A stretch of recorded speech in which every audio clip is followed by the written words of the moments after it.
Hello and नमस्ते friends, कैसे हैं आप सब। आई होप आप सब अच्छे होंगे, बढ़िया होंगे। मैं हूं रितु और आप देख रहे हैं RG ब्लॉग इंडियन विलेजर। तो जी सुबह सुबह का है टाइम और यहाँ मैं जला रही हूँ चूल्हे में आग, क्योंकि लाइट जा चुकी है और ठंडी हवा बहुत चल रही है। तो बस चूल्हे पे आज गर्म पानी रखूँगी ताकि सब नहा सके। आई थिंक मैं नहा चुकी हूँ। हाँ जी, मैं नहा ली थी। मैंने अपने लिए इंडक्शन पे ही पानी गर्म कर लिया था, तो मैं काफ़ी पहले नहा ली थी। मैंने आज जल्दी सुबह शूट नहीं किया कुछ, क्योंकि कुछ दिखाई नहीं देता, धुंध हो जाती है ना। बट आज मौसम थोड़ा ठीक था और मैं अच्छे से फटाक से उठ गई थी। बस अब उसके बाद मैं आग जलाऊंगी और चूल्हे पे रख दूंगी पानी गर्म होने के लिए। और बाकी सब सो रहे हैं, बस पतिदेव उठे हुए हैं, वो भी अपना काम कर रहे हैं यहाँ पे। जो उनका भैंसों से रिलेटेड काम होता है, भैंसों को पानी पिलाना, नहलाना, अंदर ही बस उनको बांध के रखते हैं, बाहर नहीं निकालते हैं, क्योंकि बाहर ठंडी हवा चली हुई है। तो ये देखिए उनका पर्दा लगा हुआ है, तो इसको नहीं खोला जाता है। अब दिन में भी अंदर ही रखा जाता है। जब धुंध हट जाएगी, मौसम अच्छा हो जाएगा, नॉर्मल हो जाएगा, तब दिन में भैंसों को बाहर और रात को अंदर ही बांधा जाता है, रखा जाता है। और बस आग भी जल चुकी है। पानी का पतीला मैंने गर्म होने के लिए रख दिया है। पतिदेव ने दूध निकाल दिया था और किचन में रख दिया था। बस अब मैं इसको छान के, और जो सुबह मैंने बर्तन साफ़ किए थे उनको अपने जगह पे रख दूंगी, और दूध को छान के इंडक्शन पे गर्म होने के लिए बिल्कुल लो फ्लेम पे 200 पे इसको रख दूँगी गर्म होने के लिए। और इसी के साथ बाकी फैमिली भी अब उठ चुकी है।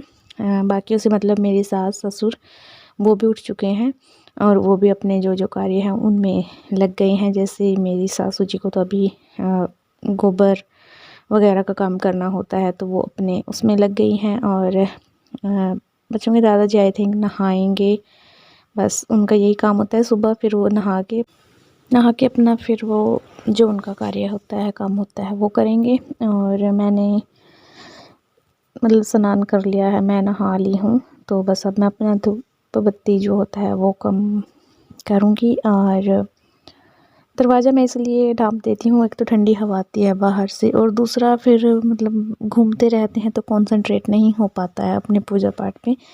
तो बस मैंने थोड़ा सा दरवाज़ा बंद कर दिया है, थोड़ा सा ही करा है। बिल्कुल बंद करके मैं बिल्कुल भगत बन के नहीं बैठती हूँ, बट बस थोड़ा सा वॉइस के लिए कि बाहर से आवाज़ें आती रहती हैं और ठंड आती रहती है। सबसे बड़ी बात, गर्मियों में मैं नहीं करती दरवाज़ा बंद, आपने देखा होगा। बस अब मेरी पूजा पाठ शुरू हो चुका है और मैं कटोरी में जल रखती हूँ। तो जब भी आप पूजा पाठ शुरू करते हैं तो पहले थोड़ा सा जल धरती के ऊपर और फिर थोड़ा सा खुद ग्रहण करें। उसके बाद फिर जब पूजा ख़त्म हो तब फिर से ऐसा करें और पूरा जल पी लें या परिवार को दे दें। मेरा ये रूटीन है। और अगर कोई डिटेल में मेरा पूजा पाठ अगर आप जानना चाहते हो कि मैं क्या करती हूँ, कैसे करती हूँ, तो वो भी मैं आपसे शेयर कर दूँगी। बट कमेंट अगर कोई मिलेगा कि हाँ हमें जानना है, किसी को दिलचस्पी है पूजा पाठ में, तो मैं बता दूँगी। उसके बाद बस मैं भोलेनाथ जी को स्नान करवाऊँगी। और यहाँ पे भी मैं भोले बाबा को स्नान करवा के यहाँ पे कटोरी रखती हूँ, ताकि जो स्नान करके जो जल भोले बाबा से मुझे मिलेगा वो मैं पीती हूँ। कुछ लोग कहते हैं कि नहीं पीना चाहिए, बट मेरा मानना है पीना चाहिए। और अब तो सबको पता चल गया है कि पीना चाहिए, क्योंकि दुनिया बहुत अब शायद अप टू डेट हो गई है दुनिया। तो चल बाकी अपने अपने विचार हैं। यहाँ पे मैंने दुर्वा रखी और दुर्वा रख के फिर मैं स्नान कराती हूँ भोले बाबा को, और कटोरी रख लेती हूँ ताकि इसमें थोड़ा सा जल चला जाए और वो फिर मैं कुंदकेश्वर भगवान का नाम लेके ग्रहण करूँ। इसके पीछे जो भी रीज़न है वो कभी फिर बताऊँगी आपको। और ये जो पत्थर आपको दिखाई दे रहे हैं, ये भी मैंने अभी थोड़े दिन पहले ही यहाँ पे लगाए थे। काफ़ी अच्छे लगते हैं, ऐसा लग रहा है ना जैसे भोले बाबा पहाड़ों में बैठे हैं। अगर मुझे और पत्थर मिले तो मैं इनके आसपास और भी पत्थर लगाऊंगी। मैं चाहती हूँ कि मैं अपना मतलब जो भोले बाबा का स्थान है वो बहुत सुंदर बनाऊँ, बहुत अच्छा बनाऊँ, पीसफुली सा, जिससे मतलब एक नेचुरल वाइब्स आएँ, ऐसा बनाना चाहती हूँ मैं। बट अभी नहीं कर सकती कुछ। चलो देखते हैं आने वाले टाइम में क्या क्या होएगा, क्या क्या नहीं होएगा, वो भी आपके साथ शेयर करूँगी। बाकी कोशिश पूरी कर रही हूँ मैं कि थोड़ा सा अपने मंदिर में और भोले बाबा का जो स्थान है उसमें मैं कुछ इम्प्रूवमेंट कर सकूं। और अगर कोई ऐसी जगह मिली जहां मतलब इनके सामने से चप्पल जूते पहन के ना चला जाए तो मैं ज़रूर रखना चाहूँगी, बट अभी इस टाइम मेरे पास कोई ऐसी जगह नहीं है। ये देखिए मैंने चंदन लेप कर दिया है भोले बाबा पे, और जो फूल अभी कुछ कुछ बाकी हैं वो चढ़ा दिए हैं। इसके बाद आ जाती हूँ मैं ऊपर। ऊपर तुलसी माता को जल देते हैं, बट आज नहीं देना है, एकादशी है या संडे है कुछ तो है। और उसके बाद फिर जो ये शमी का पौधा लगा है इसके अंदर फिर मैं जल देती हूँ, और थोड़ी सी चाय मैं साथ में लेके आती हूँ ऊपर बैठ के पीने के लिए। चाहे मैं पहले चाय पी चुकी हूँ या चाहे नहीं, बट मैं ऊपर थोड़ी सी अगर मैंने चाय पहले पी ली है तो मैं हाफ़ कप ही लेके आती हूँ।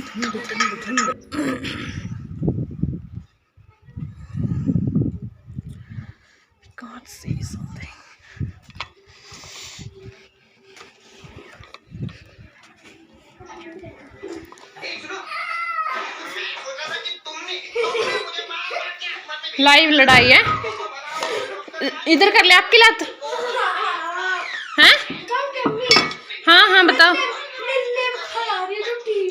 कुछ नहीं होता, जौन जूठी खावे ना वो खुद ही मरा। जौन जूठी नेम खावे, ये कंबल का क्या बना दिया। ए उस तरफ चल चल, बाहर पता इतनी ठंडी हवा चल रही है।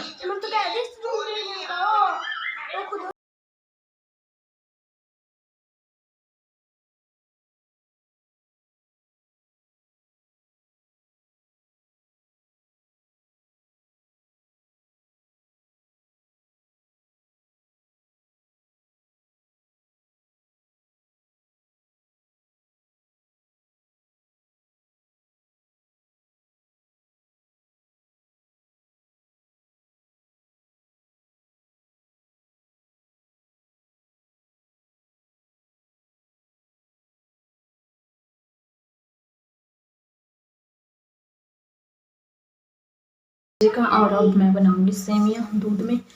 बर्तन पड़े हैं तो शाम का काम शुरू कर दिया है। खिचड़ी पड़ी है, साग पड़ा है, बर्तन पड़े हैं, आटा पड़ा है, सेमियाँ पड़ी हैं, बनानी पड़ी हैं, सब कुछ पड़ा है। तो बस अब मैं अपना काम शुरू कर देती हूँ। और लोग आज पूरे दिन से शूट नहीं किया, सुबह किया था। सुबह कुछ खास एक्टिविटी नहीं हुई। हाँ मुझे पैकिंग करनी है क्योंकि मुझे कल कहीं जाना है। कहाँ जाना है वो आपको कल के ब्लॉग में पता चलेगा। सरप्राइज़।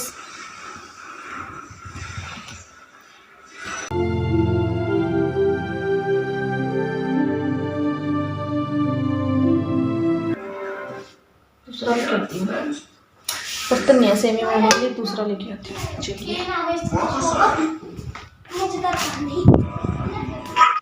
यहाँ पे पर्व कर रही है अपना होमवर्क और इसके पापा जी देख रहे हैं हमारा ही ब्लॉग। तो बस अब मैं बर्तन ढूंढूंगी, देखते हैं क्या रहता है ना।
तो जी बहुत ढूँढने के बाद भी मुझे समझ नहीं आया कि मुझे क्या करना चाहिए, तो बस मैंने बर्तन वापस रखे और ध्यान आया कि चलो कढ़ाई में बना के देखती हूँ। बट अगर आप पतीले से, जैसे दूध गर्म करने का पतीला है वो हम बोलते हैं तुस्क, अभी आप क्या बोलते हो मुझे नहीं पता।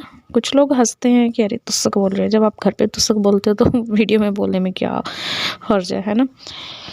तो जी बस मैंने डिसाइड किया कि कढ़ाई में ही बना लेती हूँ। और बर्तन समझ इसलिए नहीं आया क्योंकि वो काफ़ी बड़ा था और एक बार फिर लगा दिया और उसके बाद फिर रखना ये सब थोड़ा सा मुझे ठीक नहीं लगा कि रहने देती हूँ, एक दिन के लिए क्यों नया बर्तन ख़राब करूँ। और यहाँ पे जो ये क्या बोलते हैं इसको मुझे नहीं पता, ढोल तो नहीं है, ढोली नहीं, पता नहीं, कंटेनर है। इसका भी जो लॉक है, कुंडा है, वो टूट चुका है। मतलब आगे से लॉक तो इसको कर देते हैं बट ये पीछे से जिसे खुल जाता है। और दूध गर्म होने के लिए रख दिया है, सेवियाँ निकाल के रख दी हैं। बस अब मैं सब्ज़ी की तैयारी कर रही हूँ। वैसे तो मैंने बताया था कि साग बड़ा है, थोड़ी सी सब्ज़ी पड़ी है, बट साग बच्चे पतिदेव किसी को नहीं खाना था, बट पक्ष ने खाया था थोड़ा सा, क्योंकि उसे सब्ज़ी ख़ास पसंद नहीं आती है, वो बहुत ही चूज़ी है सब्ज़ी खाने में। तो बस थोड़ी सब्ज़ी एक कटोरी पड़ी थी, उसके अंदर नमक मिर्च की काफ़ी कमी थी, तो मैंने सोचा उसको थोड़ा तड़का देती हूँ। एक तो उसकी क्वांटिटी बढ़ जाएगी, उसकी मात्रा बढ़ जाएगी, और दूसरा उसका टेस्ट भी थोड़ा इम्प्रूव हो जाएगा। तो मैंने 2 प्याज मोटे मोटे कट किए और उसके साथ हरी मिर्च भी कट की। दूध उबल चुका था, एक उबाल आ चुका है दूध में। अब डाल दूँगी इसमें मैं सेवियाँ और इसको कढ़ने के लिए, पकने के लिए छोड़ दूँगी। सेवियाँ रोस्टेड होती हैं तो थोड़ी देर बाद ही, मतलब ये कच्ची नहीं रहती, ये नहीं होता कि कच्चा आटा है और उसे उबाल के खा लिया, तो रोस्टेड होती हैं ये, जैसे मैगी होती है वैसे ही होती है। और बस अब साथ ही साथ इसमें मैंने डाल दिया इलायची का पाउडर। और जब ये बिल्कुल पक जाता है तो लास्ट में डालते हैं, इसको उतारने से 5 मिनट पहले चीनी डाल देते हैं।